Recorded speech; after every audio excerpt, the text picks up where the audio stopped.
আসসালামু আলাইকুম everyone, welcome back to Nusrat Samira's kitchen. আশা করি সবাই ভালো আছেন। রমজান উপলক্ষে সবাইকে জানাই অনেক অনেক শুভেচ্ছা। চলে এলাম রমজান স্পেশাল আরও একটি রেসিপি নিয়ে। আজকের রেসিপিতে থাকছে বুন্দিরা। গরিব থেকে ধনী ইফতারি আইটেমে আমরা সবাই এই বুন্দিরাটা পছন্দ করি, তাই আজকে তৈরি করে দেখাবো খুব সহজেই অল্প উপকরণে কিভাবে ঘরেই তৈরি করে ফেলতে পারবেন এই বুন্দিরা। আর বুন্দিরা তৈরি করতে যে বেসন লাগবে সেই বেসন কিন্তু আমি ঘরেই তৈরি করেছি।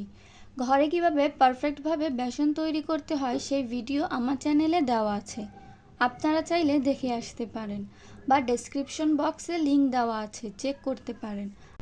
আরও সব সুন্দর সুন্দর ভিডিও দেখতে আমার চ্যানেলটি সাবস্ক্রাইব করে পাশে থাকবেন। তাহলে আর দেরি না করে চলুন দেখে আসি কিভাবে বুন্দিরা তৈরি করতে হয়, যা মুচমুচে এবং রসে ভরা। বুন্দিরা তৈরি করতে প্রথমেই একটি বোলে নিয়ে নিচ্ছি 1 কাপ বেসন। আর এই বেসনটাকে ভালোভাবে চেলে নিতে হবে। এর ফলে বেসনের যে দলাগুলো থাকবে তা আলাদা হয়ে যাবে, আর বেসনটা পানির সাথে গোলাতেও সুবিধা হবে। বেসনগুলোকে চেলে নেওয়ার পরে দেখুন কতটা সুন্দর ঝুরঝুরে হয়ে গেছে। এখন যেই কাপে বেসন মেপে নিয়েছি সেই কাপেরই 4 ভাগের 3 ভাগ পানি ব্যবহার করব বেসনের ব্যাটার তৈরি করতে। আর সবগুলো পানি একসাথে দিতে যাবেন না, অল্প অল্প করে পানি অ্যাড করে একটা পারফেক্ট ব্যাটার তৈরি করে নিতে হবে। পানি ব্যবহার করার সময় অবশ্যই সাবধানতা অবলম্বন করতে হবে, কারণ পানি বেশি বা কম হয়ে গেলে পারফেক্টভাবে বুন্দিরা তৈরি হবে না। দেখুন বেসনের ব্যাটারটা কতটা সুন্দরভাবে তৈরি হয়ে গেছে। এর ঘনত্বটা ঠিক এই রকম হতে হবে, বেশি ঘনও না আবার বেশি পাতলাও না। আর ব্যাটারটাকে 5 থেকে 6 মিনিট এইভাবে হ্যান্ড উইক্সের সাহায্যে ফেটে নিতে হবে। এখন দিয়ে দেব সামান্য পরিমাণ লবণ। লবণটা চাইলে আপনারা স্কিপও করতে পারেন। লবণ ব্যবহারের কারণে মিষ্টির ব্যালেন্সটা পারফেক্ট হয়। ব্যাটারটা তৈরি হয়ে গেছে। এখন এই ব্যাটার থেকে হাফ কাপ মতো ব্যাটার আলাদা একটি বোলে তুলে নিব, কারণ আমরা দোকান থেকে যে বুন্দিরা কিনে আনি তাতে কিছু বুন্দিরা লাল টাইপের থাকে, তাই এই ব্যাটারে আমি ফুড কালারটা ব্যবহার করব। এখন এখানে অ্যাড করে দেব হাফ চা চামচ লিকুইড ফুড কালার। আমি এখানে লাল কালারটা ব্যবহার করেছি, আপনারা চাইলে সবুজ কালারটাও ব্যবহার করতে পারেন। ভালোভাবে কালারটা ব্যাটারের সাথে মিক্স করে নিতে হবে। মেশানো হয়ে গেলে এখন চলে যাব চুলায়। চুলায় একটি কড়াই বসিয়ে এতে পরিমাণ মতো তেল দিয়ে দেব। আর আমি এখানে দস্তার কড়াই ব্যবহার করেছি, আপনারা চাইলে ফ্রাই প্যান ব্যবহার করতে পারেন। এখন তেলটা ভালোভাবে গরম হয়েছে কি না চেক করার জন্য আমি 1 ফোঁটা ব্যাটার তেলে ছেড়ে দেব। যদি ব্যাটার দেওয়ার সাথে সাথেই তেলের উপরে চলে আসে তাহলে বুঝতে হবে তেলটা পারফেক্টভাবে গরম হয়ে গেছে। আর যদি একটু সময় নিয়ে উপরে আসে তাহলে তেলটা আরও একটু গরম করে নিতে হবে। আমার তেলটা যেহেতু রেডি আছে তাই আমি চলে যাব বুন্দিরা ভাজতে। আজকে বুন্দিরা ভাজার জন্য আমি এই চামচটা ব্যবহার করছি। এই টাইপের চামচ আমাদের সবার ঘরেই থাকে, আপনারা চাইলে বাজার থেকে বুন্দিরা মেকারও কিনে আনতে পারেন। এখন চামচটা তেল থেকে কিছুটা উপরে রেখে এতে বেসনের ব্যাটার ঢেলে দেব। এই সময় কোনো প্রকার নড়াচড়া করা যাবে না, চামচটাকে শুধুমাত্র ধরে রাখবেন, তাহলেই দেখবেন নিচ থেকেই ব্যাটারগুলো চামচের নিচ দিয়ে ফোঁটা ফোঁটা পড়ছে। দেখুন কত সুন্দর করে ফোঁটাগুলো তেলে পড়ার সাথে সাথেই উপরে ভেসে আসছে। আর যদি দেখেন ফোঁটাগুলো চ্যাপ্টা হয়ে যাচ্ছে তাহলে তেলটা আরও একটু গরম করে নিতে হবে। যখন চামচ থেকে ব্যাটারের ফোঁটা পড়া বন্ধ হয়ে যাবে তখন চামচটা সরিয়ে ফেলব। আর বুন্দিরাগুলো 1 মিনিট মতো ভাজলেই হবে, বেশি ভাজার দরকার নেই। এইভাবে সবগুলো বুন্দিরা তৈরি করে নিব।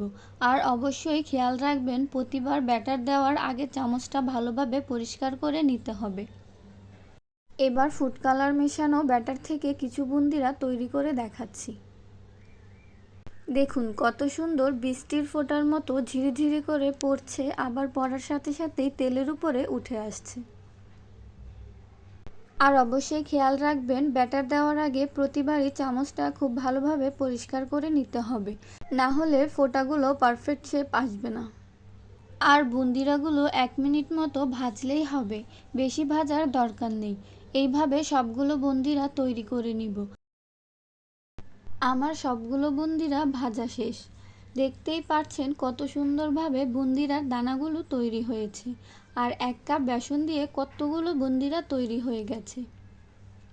আর এই বুন্দিরাগুলো হালকা মুচমুচে হয়, হাত দিয়ে চাপ দিলেই ভেঙে যাবে। এবার চলে যাব বুন্দিরার জন্য শিরা তৈরি করতে। শিরার জন্য নিয়ে নেব 1 কাপ চিনি। যেই কাপে বেসন নিয়েছি সেই কাপেরই 1 কাপ চিনি ব্যবহার করছি। আর সাথে দিয়ে দেব 1/2 কাপ পানি। এখন মিডিয়াম আঁচে শিরাটাকে বলক তুলে নেব।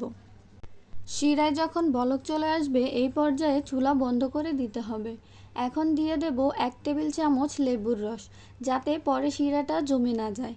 আর দিয়ে দেব 1 চা চামচ গোলাপ জল। এতে খুব সুন্দর একটা ফ্লেভার আসবে। আপনারা চাইলে ঘি, কেওড়া জল বা এলাচের গুঁড়াও ব্যবহার করতে পারেন। এখন বুন্দিরাগুলো দিয়ে দেব। শিরা গরম থাকা অবস্থায় বুন্দিরাগুলো দিয়ে দিতে হবে। এতে শিরাগুলো বুন্দিরার ভেতরে খুব ভালোভাবে ঢুকে যাবে। এই অবস্থায় মনে হতে পারে শিরার পরিমাণটা বেশি হয়ে গেছে, কিন্তু বুন্দিরাগুলো যখন শিরাটাকে শুষে নেবে তখন দেখবেন 1 ফোঁটাও শিরা দেখা যাচ্ছে না। তাই অপেক্ষা করতে হবে শিরাটা শুষে নেওয়া পর্যন্ত। এর জন্য চাইলে 1 ঘন্টা রেখে দিতে পারেন, কিন্তু আমি বুন্দিরাগুলোকে 10 মিনিট চুলায় লো আঁচে নেড়েচেড়ে শিরাটা শুকিয়ে নেব। আর অবশ্যই খেয়াল রাখবেন নাড়ার সময় বেশি জোরে নাড়াচাড়া করা যাবে না, তাহলে বুন্দিরাগুলো ভেঙে যেতে পারে। একটু আলতো হাতে বুন্দিরাগুলো জাল করে নেবেন। ব্যাস তৈরি হয়ে গেছে পারফেক্টভাবে ঘরেই তৈরি বুন্দিরা। আমি একটা বুন্দিরা হাত দিয়ে চেপে দেখাচ্ছি। দেখুন ভেতরে কতটা পরিমাণ শিরা ভরা। বাহিরটা হালকা মুচমুচে হবে এবং ভিতরে শিরায় ভরপুর। আমার এই ভিডিওটা যদি আপনাদের ভালো লেগে থাকে তাহলে আমার চ্যানেলে একটা সাবস্ক্রাইব করে লাইক কমেন্ট করে পাশে থাকবেন। তাহলে আজকের মতো এইখানেই বিদায় নিচ্ছি। অন্য কোনো দিন দেখা হবে অন্য কোনো নতুন রেসিপি নিয়ে। আল্লাহ হাফেজ।